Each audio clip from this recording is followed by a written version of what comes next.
So Darrell and I met in the 9th grade. I remember looking across the room and thinking, he's the one. We just became inseparable. He went to boot camp while we were engaged.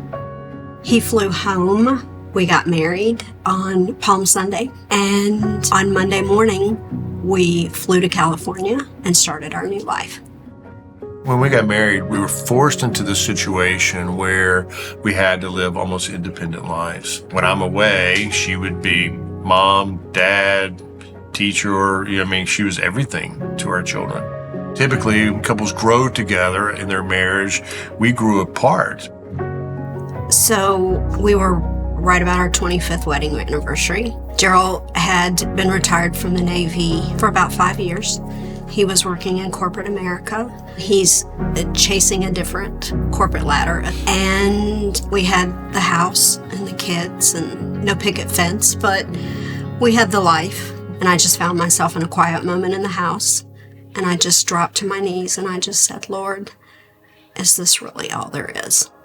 And he said, no, I have a lot more for you. I find a book that has prayers. So I would do a devotion and then I would have an assignment. And it might be do something that your husband would never expect you to do, your least favorite chore. And then at the end, how did he react? Did he notice?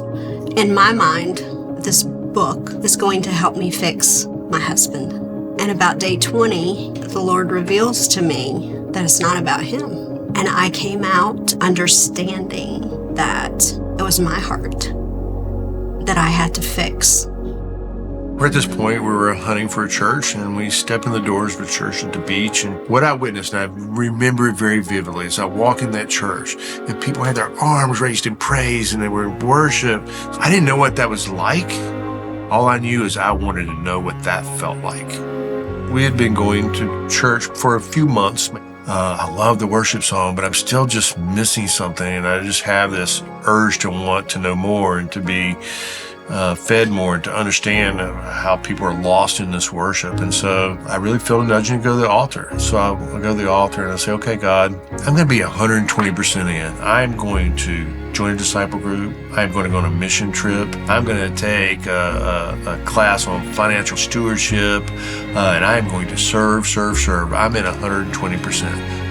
After that altar visit, things changed quickly. He joined a men's group. We joined a couples group. I fell in love with him because we began to realize that a God-centered marriage was all about a covenant. And so I totally fell in love with the same man that God had brought me 25 years prior to that. But this time he brought me back a different man. I think when it really starts to take effect is the moment we both made that commitment that if we want God and Jesus and the Holy Spirit to center of our life and everything that we do, all our decisions need to be centered right that. We can't do that if we're in control. I describe that first year as God's gift to me because he just allowed me to be in his presence. And so at the end of that year, I was like, here I am, send me. I was so amazed what obedience will do.